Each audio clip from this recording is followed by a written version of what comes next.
One of the biggest lessons I have learned in my 20s, and I swear when you start embracing this, you really do set yourself free and you also just embrace a happier way of living, is that people will inevitably disappoint you in life, okay? The job that you're loyal to, they can fire you at any moment. The best friend that you've been friends with forever, she can pull a 180 on you. The guy that you are in love with, he can cheat on you. Things can change. People will disappoint you at some point. And the people who I think are the most miserable are the ones who expect so much of other people, but don't actually hold those same standards and expectations of themselves toward themselves. So it's not that you should expect people to disappoint you. It's just place less emphasis on what other people can do for you and emphasize more what you can do for yourself. Hold yourself accountable. Not scientifically possible! Expect more of yourself. Go for your goals. Hold yourself to a high standard, and when people disappoint you, which they eventually will, most likely, don't let it overtake you. Observe, but don't absorb. That is without a doubt the dumbest thing I've ever heard. Well, that's where you're just plain wrong there, sister. Modern women have been insisting on focusing all of their energies on how great they are, while also talking down to men who are somehow equal parts evil, buffoonish, and worthless. And they do all of this in an overly elaborate web of word salad to do everything that they can to get out of taking responsibility for anything. Now, this whole worldview that people are just going to let you down is just a self-fulfilling prophecy. You look down on people and just assume that they're going to let you down, and then inevitably they're going to let you down. Now, I will admit, I am almost impressed. This is the closest I've seen to a modern woman almost letting the proverbial cat out of the bag while still trying to promote taking accountability for when things go bad, even though we all know they never will. But we all know it's also more likely to find a shipping crate of mid-value Beanie Babies than a modern woman ever coming close to admitting something like that, and that's saying something. So here is how you get over anyone. And this mostly applies to romantic relationships, but I do kind of feel like it could apply to friends as well. So the first thing you need to do in your mind is reconceptualize who this person is to you. You go from, that's my boyfriend, or that's my situationship, or that's my fling, whatever, to we're nothing. Say this in your mind. We're nothing. We're nothing. So the next thing you need to do is flex on this person. They are your nemesis now. And what I mean by flexing on them, people think this means like post some hot pictures on Instagram and they're gonna miss you. They knew you were hot. They knew you were hot. They knew you were funny. They knew you were cute. They knew you were cool. They knew you were smart. And they still did that dumb ass they did to you.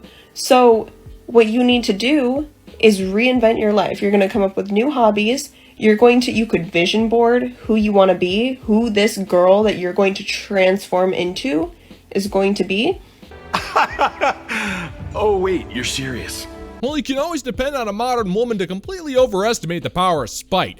We're constantly hearing about the greatest payback a spurned modern woman can get is to somehow turn everything into a contest where they can convince Chad that he's losing, but here's the problem. You've fallen victim to Chad's preemptive strike. He never cared about you in the first place. To him, you were nothing except a skunky foxhole of greased up torment. That's why he felt nothing when things ended. Now, you can vision board, distract yourself with hobbies that you'll never follow through with, not to mention the other worthless endeavor that you need to try and make yourself feel like you're winning. But he couldn't care less. He got what he wanted, then kicked you to the curb when you weren't worth it anymore. So in other words, lady, you lost. You lost so hard that you don't even realize that this guy never gave a hoot about you the day you sent him an awkward text on Tinder. And you can't get payback against someone who never cared for you in the first place. And you're gonna go get it. You need to start getting active. I don't care if that's, like for me, it's Pilates classes, but you could go to the gym, you could go on a hot girl walk, you could start running, you could start surfing, like whatever you want to do, you just need to be active and you need to make it part of your routine. So the whole idea here is we're going to get disciplined. We're going to, instead of just like, I got to this point where I had so much compassion for myself that I just allowed myself to wallow because I was like, it's fair, it's okay, like I'm sad, I need to just kind of sit with that for a bit.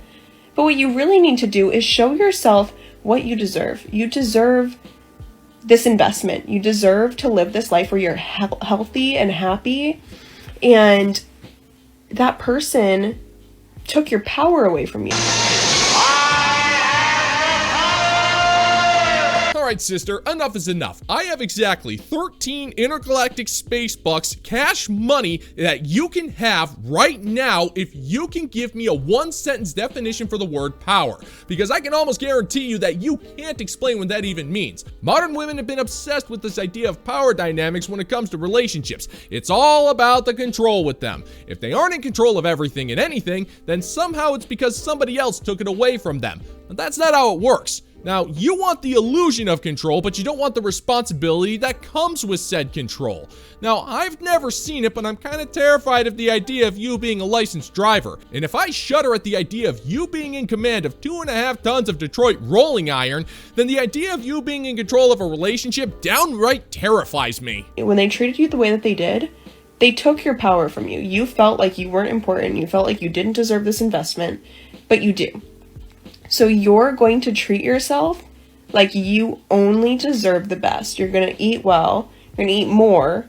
Because I know that man, or whoever the f*** this was, had you throwing up, had your hair falling out because you're so stressed out. So you're going to glow. That is the best revenge, I think. Is just you show this person that you are going to thrive. Not thrive for the sake of them seeing that you're thriving. Liar! Liar! Liar! But thrive because you know what you deserve out of life. And you're going to have this wonderfully fulfilling life without them.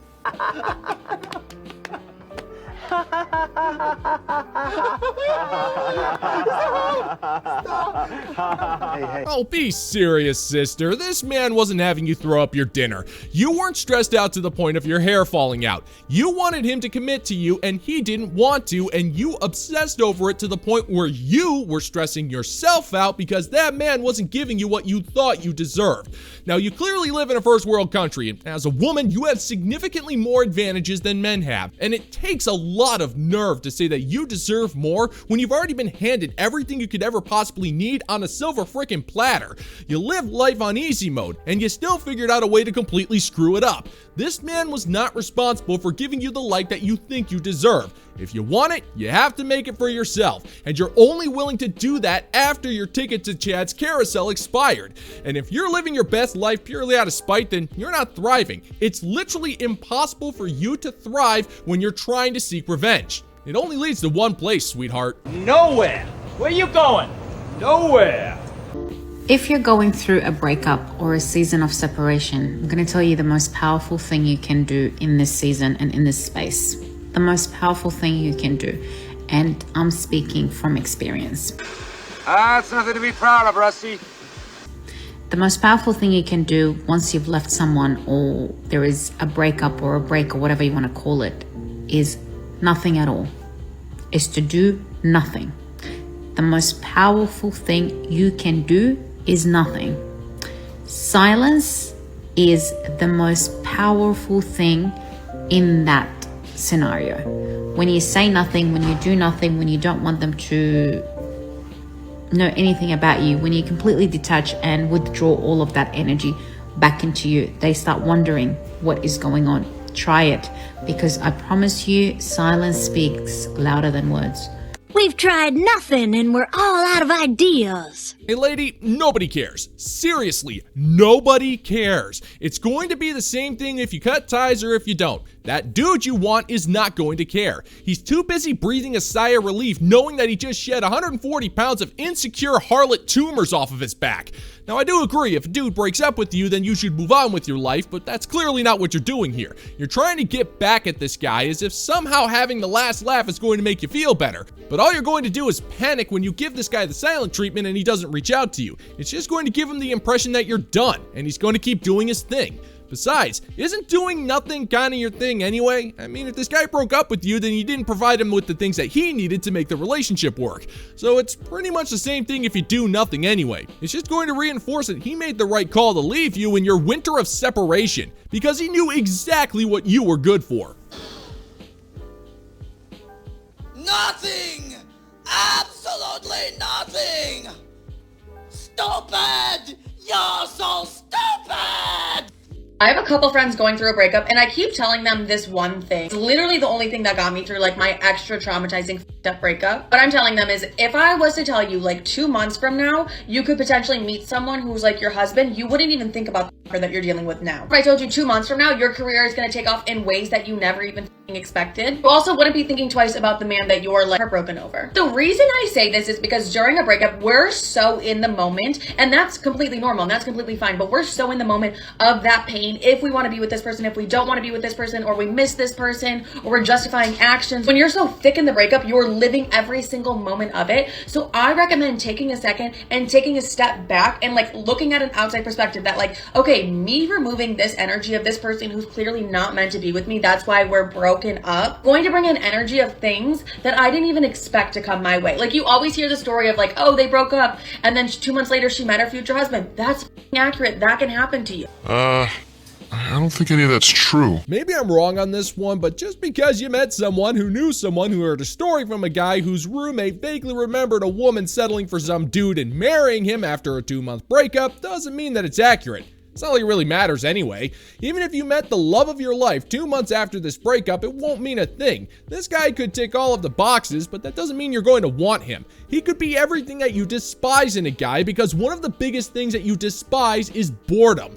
Modern women think that marriage is somehow the end goal of life itself, but they don't want the marriage, they want the attention. They want the party and the gifts and everyone fawning over her in her overpriced dress that she's only going to wear once. But once the thrill wears off and the monotony takes over, she's going to resent that guy 2 years later for not making her feel like her so-called super traumatizing ex made her feel. And this is the end result when you prioritize emotional damage over sheer practicality. Or even for me, after my breakup, it was so hard for me to like let my ex-boyfriend go. Like I really didn't want to, bitch. I was like, I don't want to let him go. 2 months later, my career took off in ways that I literally couldn't even have dreamed of. It all just took me cutting out that negative energy and cutting him out of my life. So if you were to have known that during your breakup, like, okay, with me removing this specific person from my life, universe, God, whoever the is going to gift me with something greater, you would be so much more willing to let this person go. And I know it's like so much easier to say this than to actually like do this and feel this, but during a breakup, I just really recommend taking a step back and being like, this person's not meant for me. There's a reason that we're not meant to be together, so something better is coming.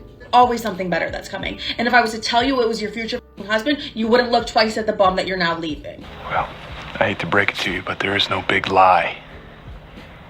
There is no system. The universe is indifferent. And how's that working out for you, sister? Your only proof of this is that you got promoted at work, but that doesn't mean you were given a gift. The universe isn't some slot machine that's just going to randomly give you cash and prizes because you broke up with someone. It really doesn't work that way. Now, you can ask anybody, there's no absolute proof that something is better just around the corner. That's what got you into this mess in the first place. This is what happens when you go after the guys who take you on the emotional roller coaster. They leave you so used up and broken that all you can do is fawn over this guy because he's the one you want. And any other man who comes into your life afterwards will take the backseat. You'll never be able to respect that guy because you're too busy missing the guy that you actually desire. And that is what we call settling. And if you're settling for a guy, then how is that some kind of a grand prize? Sounds to me more like the consequences of your action there, sister. And that is a prize that you will always refuse to accept. I know it, your family knows it. Dogs know it. Stick in my fucking head. Some men on this app are so fucking brutally idiotic. Y'all are like, go to therapy. You're commenting on multiple fucking TikToks. Like, you're telling me to go to therapy? Maybe you should get off of my TikTok and stop berating me and figure out why you hate women. Why don't you get a therapist? Go figure that one out. I mean, if you hate women that much, why don't you go to the other side? Stop telling me to go to the other side. I'm secure with myself. Liar, liar, liar. I talked to my therapist today, actually. And you want to know what we talked about? We talked about how a lot of men are intimidated by women with an opinion. And at this age, at 30 years old, it's a little bit harder to date because women just get getting smarter. We know what we want. We've been through some experiences, so we're learning from them. And guess what y'all are doing at my age or younger? You're not.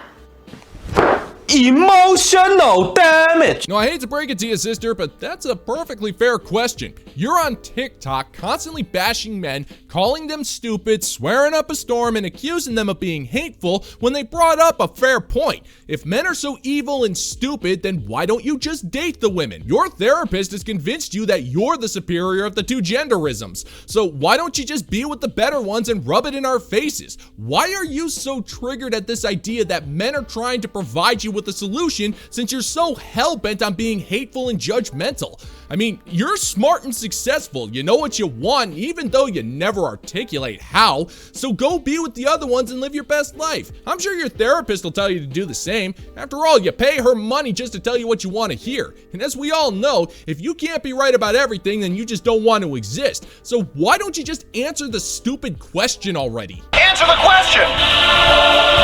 You're not learning. You're intimidated with a woman's independence. It's okay, just say it. It's alright. I'm f***ing sick of these men out here telling me to go to the other side. First of all, sexuality is not a fucking choice. Idiots. Whoa, that is some deep dish racism, motherfucker. 2, oh, you're jaded, you're 30. Oh my god, literally, I couldn't have been better right now if I fucking tried. Seriously, okay? More secure with myself. I feel great. I'm feeling like physically, emotionally, mentally, I'm getting there, all right? I don't need you guys to be actually ruining me, okay? Because you guys are on my TikToks like, no, this girl would ruin you. No. Have we not studied enough? Have we not seen research? A good woman makes a mediocre man better.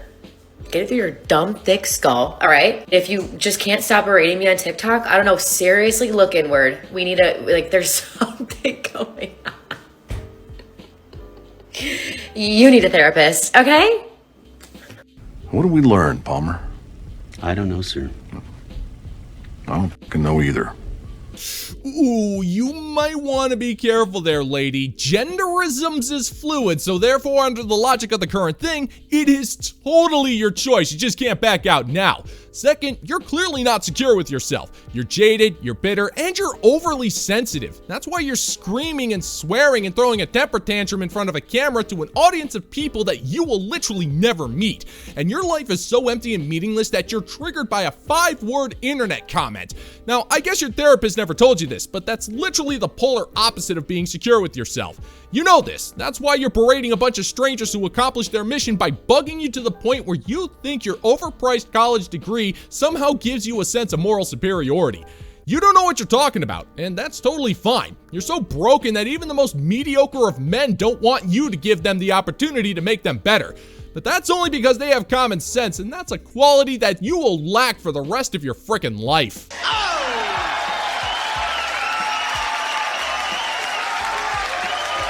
I want to extend a personal thank you and the warmest of welcomes to Sultan of Sarcasm as the newest member of the Bounty Board over on Patreon. It warms my heart to see you sign up and support my work, and I just wanted to say thank you 1,000 times over. I happen to know for a fact that the Intergalactic Space Guide Yumblumblegorp, all hail, has a brand spanking new mini golf putter with your name on it. And let me tell you, this guy knows his mini golf putters. It's part of his charm. So thank you once again. And that gratitude extends to all of the fine members of the Bounty Board. I cannot believe how generous you are with your time, and it is so unbelievably cool that you're making my dreams of being a content creator a reality. So thank you so much. All hail! And if you're interested in supporting the channel, check out the Bounty Board over on Patreon. $5 a month gets you access to exclusive content you're not going to find on YouTube. And if you find that my particular brand of comedy is bringing you to the brink of laughter, then why don't you scroll on down and click that like and subscribe button. Make sure to ring the notification bell and leave a couple of comments so we can give the good old-fashioned middle finger to the YouTube algorithm. Thank you so much for checking out the new video, and until next time, peace out, homies.